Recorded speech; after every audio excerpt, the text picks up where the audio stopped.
Hi. Today, today I want to talk to you about my least favorite book of the year and my favorite book of the year. Least favorite, I'm gonna tell you right off the bat what they were, and then I'm gonna tell you what they were. It's why, my reasons. I'm only talking about my least favorite and my most favorite and my favorite. I gave a whole bunch. I gave 4 or 5 books 5 stars, and I gave like 3 or 4 2 stars. But I'm only talking about my favorite book and my least favorite book, because I always feel like things get like really lost, like real substantive like criticism I could give, it gets kind of lost, especially books that I read in like January or February of last year. Like I can't really remember, and only the shit that like really sticks out to me is going to be worth talking about. So So, my favorite book of the year was Nothing to See Here by Kevin Wilson, which is the book about the kids who catch on fire. And my least favorite book of the year was The Invisible Life of Addie LaRue, which is about Addie LaRue.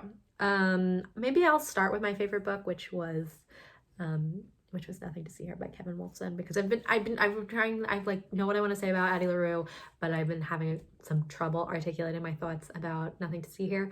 Part of the reason is like Nothing to See Here is a book I actually gave 4 stars to. I did give out like several 5-star books. I can tell you what they were off the top of my head. I read 2 Emily St. John Mandel books. Wrote like has like a whole huge backlog that I'm actually really excited to get to. I read Station 11, which is her pandemic book. It's not really a pandemic book if that's something that you've been not reading for pandemic reasons. And The Glass Hotel, which is like a more contemporary book. I think she's a really interesting author and I love her work so far. I read like a bit of like science fiction and fantasy this year that I like really think is very good and very special and like very well done. But I also read Nothing to See Here by Kevin Wilson, which I gave 4 stars to, but is my favorite book of the year. It is about the kids who catch on fire. It's about this woman, Lillian, who like kind of has this dead end life. And she gets a call from her high school roommate.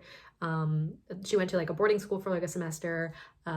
She roomed with this girl whose name is Madison, who comes from like this political elite family who has like 4 sons ahead of Madison. And they're all in like elite universities and they're all destined for like, I think they own a grocery store chain. I don't know. But they're all headed for like politics and I don't know, whatever the elites do. Madison is at this elite boarding school. She gets into some trouble and Lillian takes the fall for it. Madison's father pays for Lillian to take the blame. Obviously, Lillian doesn't have very much say in this. Like her father tells Madison's father tells Lillian's mother that she's going to pay them off, like pay them to take it, and like Lillian's 15, so she doesn't really have any say. And then from that point, like Lillian went back to her public school. But like her life has just kind of been stagnant since she's been 15, but she keeps in contact with Madison. Madison's like the only real friend that Lillian's ever had. When they're like grown up in their 30s, I think, Lillian gets a letter and then I think a phone call from Madison asking her to nanny Madison's stepkids from her husband's first marriage, who like their mother recently died and they're living with their grandparents, and now they're gonna come live with Madison's family, their dad's new family, and she needs somebody to nanny them because they catch on fire. So they come. So like Lillian goes to live with them and then the kids come, and Lillian basically just like hangs out with them and she like tries to teach them how to read. I mean, they kind of know how to read, but they're 10, so she like does some schoolwork with them. She like hangs out with them. She like nannies them. She is like a full-time live-in nanny. Madison and her husband don't really have any interest in being their parents or integrating them into their family. And there's a lot about this book that isn't very subtle, beginning with the non-metaphor of the children catching on fire when they get upset. And there are like a couple sections where the writing is kind of weird, and kind of also suffer from this like non-subtlety aspect that objectively kind of makes the book like not the best book that I read this year, but also in a much more like real and genuine way, this is one of my favorite books of all time. It's not my favorite book of all time, but like is definitely up there because there's just such like tender-heartedness. There's something deeply non-cynical about this book. And I think it's like this lack of subtlety that technically dings this from a 5 to a 4-star book is like makes it like helps. Like there's nothing false or pretentious or anything about this book. Like it is literally just a book about this woman who doesn't really have any prospects in her life, like, and she doesn't really care either. And it's about these kids who they catch on fire, but they're just like normal 10-year-olds. I just think it's special in that it doesn't have any pretensions about what it is. Like it's just a book about some kids who catch on fire, and the metaphor is so obvious that it doesn't feel pretentious that the kids catch on fire. And it's just like, I just think there's something deeply special and sweet and like genuinely very sad and also hopeful about it. Like I just like, I love this book. I think everybody should fucking read this book. I think like it is my favorite book of the year, even though I only gave it 4 stars. And I like Lillian. Like I think she's funny. I think she is like very grounded, and I don't like, she doesn't have any motivation except like she doesn't want to be wrong. I think what I like about this book genuinely is that it could be so deeply cynical, and it doesn't like fall into that trap about like trying to make like a comment about like everything. Like it is kind of just a book about the kids and Lillian, and I just like it. I just like it. It's not very long. It's easy to read. It's funny. I mean, it's not like laugh out loud funny, but it is like a likable book. My professor, who my former professor, who I follow on Goodreads, you know, the first line of his Goodreads review of this, which honestly encouraged me to read it, was it's possible to not like this book, but you would have to work hard at it. And it's true. Like it's just a good fucking book.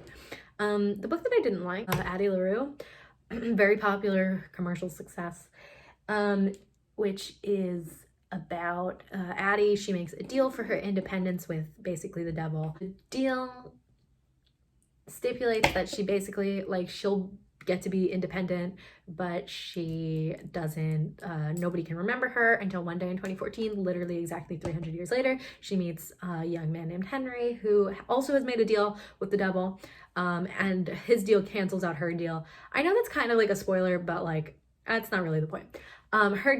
Their deals cancel each other out. And they're both like deeply selfish characters. That's not like actually a criticism of the book. I don't like Henry, but the fact that he is deeply selfish doesn't actually bother me as much as like the lack of self-reflection that either of them do. I mean, at some point Henry does understand that the deal he made was like fucked up, but the lack of self-reflection that either of them do that makes them realize that they were self-involved. I really hate the ending of this book also. I feel like it kind of undercuts the like Addie in her pursuit of independence becomes completely detached from the world, and she ultimately kind of sacrifices herself for Henry's life, and I kind of feel like the ending sort of undercuts that sacrifice that she makes, which is my biggest pet peeve. What only second to the other unforgivable wrong that this book commits, which is the unbearable amounts of scenery chewing that goes on. It's like also like about books, and like it's just like a very self-indulgent novel that I kind of already am kind of I kind of just don't like books about bookish people. Like, I wouldn't say I'm like particularly bookish, but like I definitely understand the desire to be like, oh, I love to drink tea and I love like cozy sweaters. And I don't think there's anything wrong. Like, I've got fairy lights here. And I like bookshelves. Like, I like to look at pictures of bookshelves. Like, who the fuck doesn't? I wouldn't like necessarily consider myself like particularly bookish, but like I definitely understand those like aesthetic choices. But I just don't like to read about like more organized versions of myself. Major disagreement with the ending of this book is that I feel like it makes it a lot more commercially successful. Like, I just feel like more people like the book because of the way that it ends, when I actually think it kind of undercuts itself. Like, this has been my problem with like so many books that I've read in the last like 2 or 3 years, is that they have this ending and then they like over explain it, or they add something onto it and it like makes the ending worse. So like the conflict resolves and there's like a resolution to the conflict, and then there's 20 additional pages in which the conflict doesn't get unresolved, but it leaves it open, A, to a sequel, which I think is a really bad idea, and B, undercuts like whatever Addie could have potentially learned in like a kind of more ambiguous ending. And like she's just exactly the same person she was at the beginning of the book. Genuinely very infuriating for me. Henry is also a very infuriating character. He's I think I already said, like, he's the hero, he's the love interest. He makes the corresponding deal that cancels out Addie so he can remember her and talk to her and form a relationship with her. But he's like also deeply selfish. He does very little self-reflection. He kind of just makes me crazy because he's 29, which seems really rude of me to say, but I just kind of feel like at some point, take fucking responsibility for your emotions and the way that you can't manage your emotions. And I do not say this lightly, okay? I understand that it is very difficult. And, you know, you don't know me. I post like 1 video a month. Nobody watches them. But like, you know, I have troubles. I am not the most emotionally regulated person you have ever met. And I mean, you've never met me. I mean, maybe if you're Kara, you have met me. But in that case, you know, I'm not the most emotionally stable person in the world. I'm very emotional. I'm very emotional to a degree that is concerning for people around me occasionally. I try so hard. And this is what is shocking to people, especially my mother. I try so hard to not make that other people's problem. It's not always easy. But at the same time, like, it's not other people's fucking problem. I don't know. It bothers me. I think I would have eaten him up genuinely if I was like 4 or 5 years younger, but I'm over it. Like, I'm over it. I've had enough. I'm more forgiving of Henry if I was like 17 or 18, I guess is kind of my thing. I'm just not sympathetic towards him at all. And then like, secondly, no, I think that's it. Yeah, I think that's it. I have like a different complaint that's kind of like, there isn't like total disparaging. At the beginning of the book, Addie has like a lot of girl boss, you know, like 2012, 20 to 2015, like feminist, strong female character perspectives about like the world that she's living in. And I'm not like, you know, I get to enjoy freedoms that Addie does not because I was born in 1996 and not 1690. Like, I understand, like, I'm not saying that, but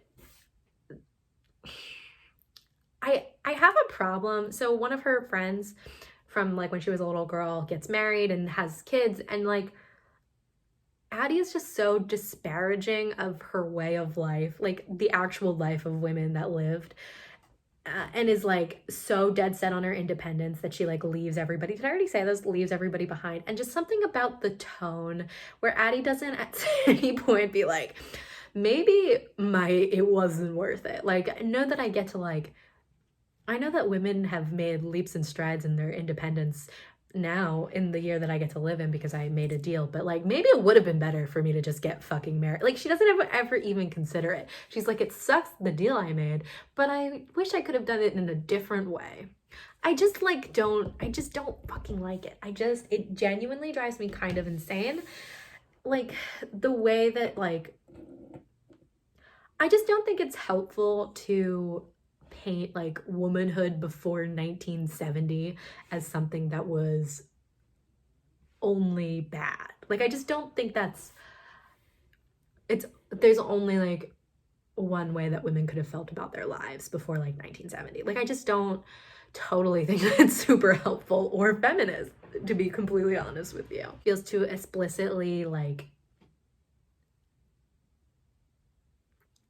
say like I made a really shitty deal. Like my deal is not just shitty because nobody can remember me, but because the thing that I was running from wasn't the actual worst thing in the world. And I was just a young person. And like she feels almost like she would make the deal again. Henry doesn't, which is good. But she feels almost like she would make the deal again, just she would word it differently. And I almost feel like that is not the right thing to think at the end of this fucking book. I don't know. It's a genuinely extremely frustrating book for me, and I didn't like it. I get that some people probably like it. I don't really know what the actual appeal of it is, but I didn't like it. Fuck off. Anyway, that's it. That's actually it this time. I actually did it. It took me literally like, I started at 3 at 11. I started before 11 and it's 12:45.